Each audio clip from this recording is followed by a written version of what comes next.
Salam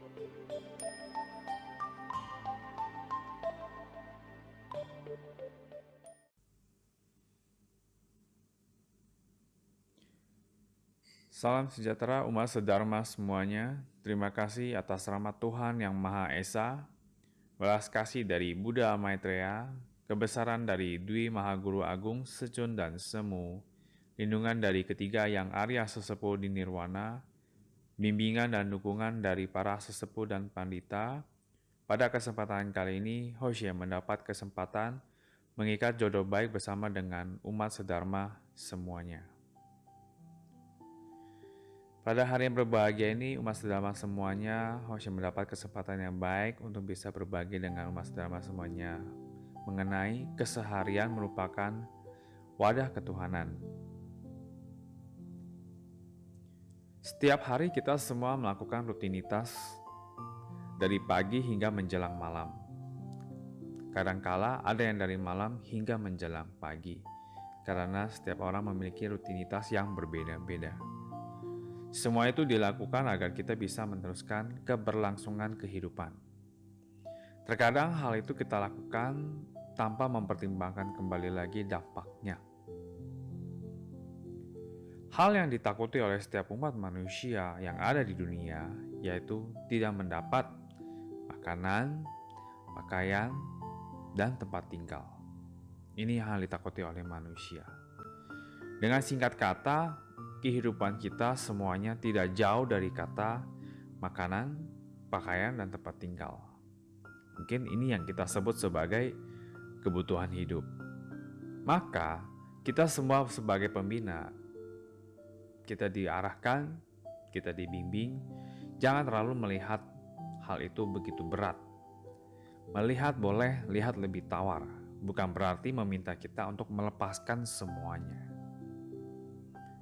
Buddha mengatakan, satu hari kita melewati satu hari. Satu hari tersebut harus dilewati dengan sukacita. Menghargai setiap saat yang ada. Ada kesempatan memupuk pahala, harus merasa bahagia dan sukacita. Dalam kehidupan, janganlah hidup di dalam keluh kesah, tidak puas, mengambil berbagai hal yang tidak sempurna pada diri kita. Sebelumnya, tentu kita perlu pahami dahulu, hati kita mengikuti jodoh yang ada atau jodoh yang ada mengikuti hati kita. Hari ini kita bersedia untuk melaksanakan, maka hal yang pahit pun kita lakukan akan terasa manis juga bila dengan hati kita melakukannya. Hidup dalam kondisi kekurangan atau miskin merupakan sebuah hal yang sangat sulit. Namun, bila dalam kemiskinan tersebut memiliki hati yang terbuka, tentu akan bisa hidup dengan sukacita. Di sisi lain, hidup dalam kondisi berkecukupan atau kaya semata penglihatan merupakan hal yang bahagia. Namun, bila dalam kekayaan tersebut tidak memiliki hati yang terbuka, maka akan hidup dengan penderitaan dan tidak bahagia. Karena makna kata kebahagiaan setiap orang itu berbeda-beda. Orang miskin akan mengatakan bila punya banyak uang akan bisa bahagia. Orang yang tidak bisa melihat mengatakan bila bisa melihat akan bahagia. Orang yang tidak bisa bicara, bila bisa bicara maka akan bahagia. Dalam wadah ketuhanan, banyak ada orang yang hidup berkecukupan namun dia memiliki alasan untuk tidak bisa membina diri. Lalu saat kondisi kekurangan, alasan yang ada akan bertambah lebih banyak lagi dari sebelumnya. Lalu, memiliki badan yang sehat, ada memiliki alasannya juga untuk tidak bisa membina diri dengan baik. Dan pada saat badan yang tidak sehat, tentu lebih tidak memiliki kesempatan untuk mau melakukan pembinaan. Sehingga semua hal berbalik lagi pada rasa cukup yang ada pada diri setiap orang. Oleh sebab itu, para Buddha mengatakan masa saat ini merupakan akhir zaman. Mengapa demikian? Karena orang pendahulu dengan orang saat ini berbeda sangat jauh. Ibarat ada pepatah mengatakan, gelas berisi air terkena bayangan busur panah yang berada di tembok. Seakan-akan bayangan di gelas tersebut terlihat ada seekor ular, sehingga membuat orang takut akan meminumnya. Perkataan tersebut menjelaskan bahwa orang saat ini hidup dengan rasa kecurigaan, tidak bisa mempercayai orang lain lagi, bahkan dirinya sendiri. Terlebih, mau membahas mengenai bakti akan menempuh perjalanan yang sangat sulit dan tentulah tidak mudah. Karena semua kebenaran sudah terbalik. Hal yang baik dikatakan jahat, hal yang jahat dikatakan baik. Orang takut berbuat baik, bahkan orang sudah tidak takut berbuat jahat. Dahulu saat kecil, hubungan orang tua dan anak sangatlah dekat. Seiring waktu berjalan, hati pun berubah. Sudah ada sikap tamak, bertambahlah nafsu duniawi. Sudah berbeda saat sudah berkeluarga. Orang tua bukanlah prioritas lagi. Pasangan hidup yang menjadi prioritas. Dalam kitab Bakti menuliskan, tidak peduli posisi kita sebagai apapun, asalkan berbakti kepada orang tua, maka akan bisa berhasil. Berbakti bukan berdasar dari materi yang kita berikan, namun dari hati dan kepedulian cinta kasih kita kepada orang tua kita. Jangan mengatakan tunggu sampai kita sukses baru berbakti. Saat itu kita sudah lupa kepada orang tua kita. Saat orang tua masih ada, kita berikan dia hanya sebuah kacang untuk dimakan. Orang tua pun bisa memakan kacang tersebut. Saat orang tua sudah tiada, mau sembahyang persembahan yang semewah apapun juga, saat itu orang tua sudah tidak bisa mencicipinya lagi. Orang tua hanya menginginkan perhatian dari anaknya saja. Namun sebagian dari seorang anak memiliki banyak alasannya. Bila dicermati, perhatian yang kita berikan sebenarnya tidak memakan waktu yang lama sekali untuk bisa berikan kepada orang tua kita. Orang saat ini menjalankan bakti seperti ibarat sepatu yang sudah tua dibuang saja. Lalu orang sekitar pun merasakan hal yang sama sehingga menjadi sebuah kebiasaan dan bahkan menjadi sebuah budaya yang baru. Maka kata bakti ini perlahan-lahan sudah mulai memudar dan menghilang. Buddha mengatakan, bila sebagai umat manusia bisa melaksanakan moral yang baik, maka pintu nirwana tidak akan menjauh dari kita. Nabi Kongzhi pun pernah mengatakan, akar dari seorang pembina dimulai dari berbakti. Bila akar ini dipegang erat, maka sudah dikatakan sedang membina diri. Sedangkan orang tua sekarang berbeda dengan yang dahulu. Dahulu anak sangat perhatian kepada orang tuanya. Sekarang orang tua perhatian sekali kepada anak mereka. Orang tua sakit. Saat ini mereka tidak berani memberitahu anaknya, tidak mau merepotkan anaknya. Takut sang anak memarahi orang tuanya, takut menjadi beban untuk anak mereka. Sebagai pembina diri, kita harus memahami, membina diri di dalam keluarga. Bila tidak bisa menjaga keluarga, maka tidak bisa membina diri. Lalu jangan terlalu terikat dengan materi. Karena banyak yang berasumsi, banyak yang berpendapat bahwa harus bisa mendapatkan materi sebanyak mungkin baru bisa membina diri, baru bisa berbakti kepada orang tua. Ini bukanlah hal yang seharusnya demikian. Terkadang kita perlu perhatikan apakah Tuhan memenuhi kehendak manusia tidak, atau manusia ada sesuai dengan kehendaknya tidak. Buddha Qigong mengatakan, merasa cukup dan bersyukur maka akan bahagia. Tidak peduli perubahan yang terjadi di dunia ini, jangan sampai hati kita tergoda dan terpengaruhi oleh hal-hal duniawi ini. Lihatlah dengan tawar saja, maka kita tidak akan risau dan menderita. Setiap saat kita mencoba untuk bisa membantu orang lain juga, siapa yang perlu kita bantu dahulu? Ya tentu, orang yang harus kita bantu terlebih dahulu adalah keluarga kita dahulu. Baru bisa memperluas sampai ke bagian masyarakat. Dan tentu kita sebagai manusia jangan beranggapan diri sendiri memiliki latar belakang akademik yang sangat baik. sehingga kita memiliki kesempatan untuk bisa memandang rendah orang lain. Akademik yang baik harus dibarengi dengan moral dan budi yang baik. Seperti saat ini, berbagai macam kepercayaan yang dianut umat manusia dan membina diri merupakan hal yang alamiah. Bila bisa dengan alamiah kita lakukan, maka akan sesuai dengan alam dan tidak bertentangan dengan hukum kebenaran. Membina diri dari dalam kehidupan sehari-hari seperti perlahan-lahan memperbaiki diri kita menuju arah sempurna. Bukan hanya diri kita saja, namun mendukung orang sekitar kita melakukan hal yang sama.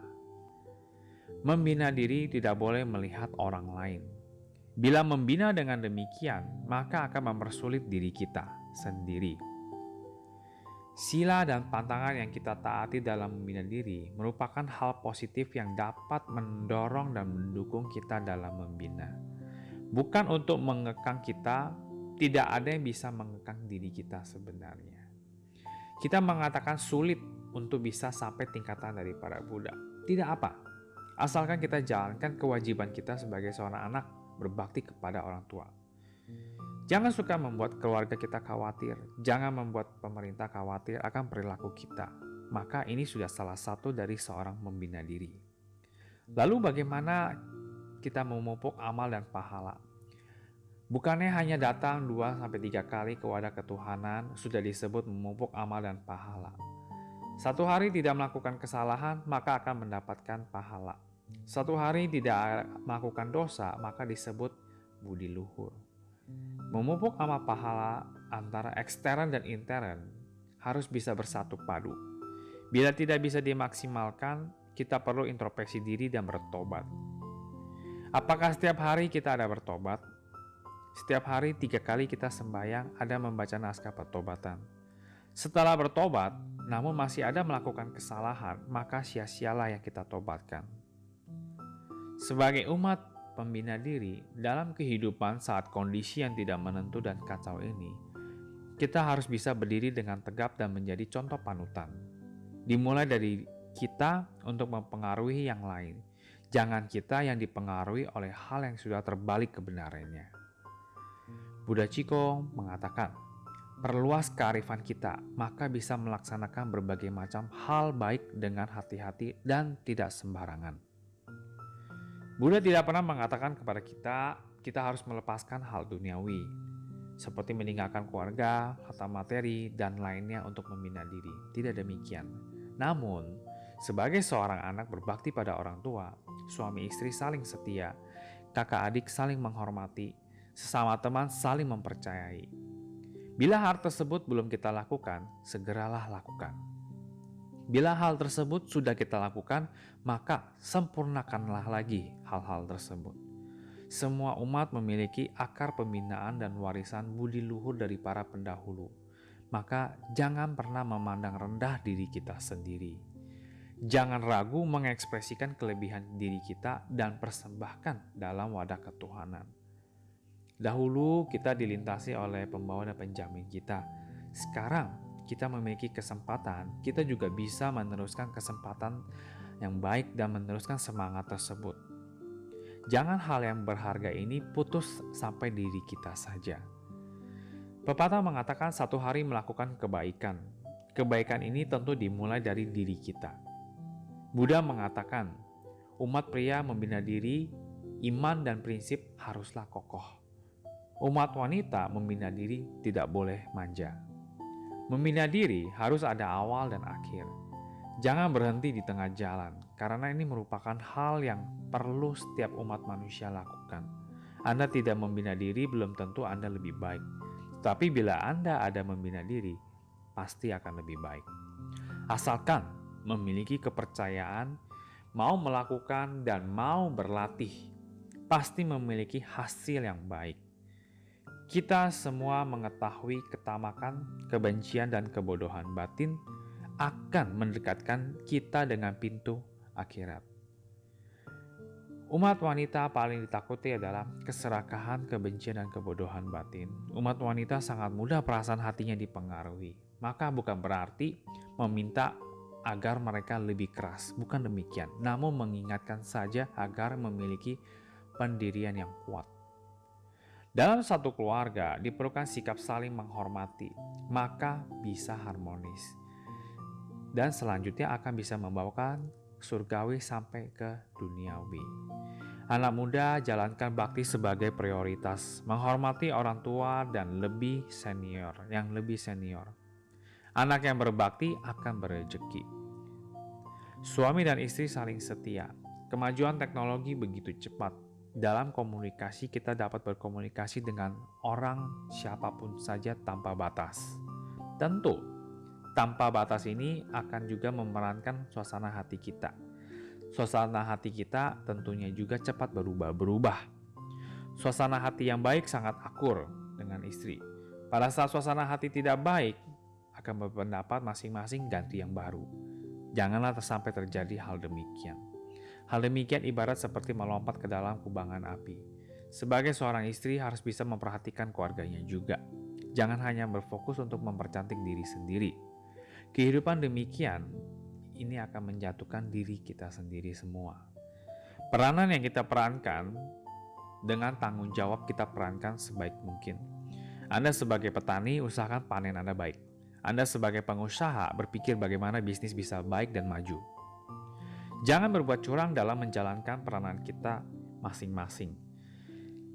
Maka barulah bisa membuahkan hasil yang baik. Ibarat pembahasan seperti ini seperti pemikiran zaman dahulu, seakan terkandung rasa kuno. Namun, kebenaran yang baik kita tidak longgarkan, maka akan menggapai kebahagiaan dan keharmonisan. Kembali lagi, semua orang mau menggapai kebahagiaan, tetapi tidak semua orang tahu mau menggapai kebahagiaan itu bukan hanya dipikirkan saja, namun perlu dilakukan agar terwujud. Semoga kesempatan yang baik ini, Dharma ini bisa bermanfaat untuk kita semua. Bila ada perkataan yang salah, mohon pengampunan dari Tuhan Yang Maha Esa, bimbingan para pandita. Semoga Tuhan selalu memberkati kita semua, terhindar dari mara bahaya dan bencana. Semoga semua makhluk berbahagia. Terima kasih.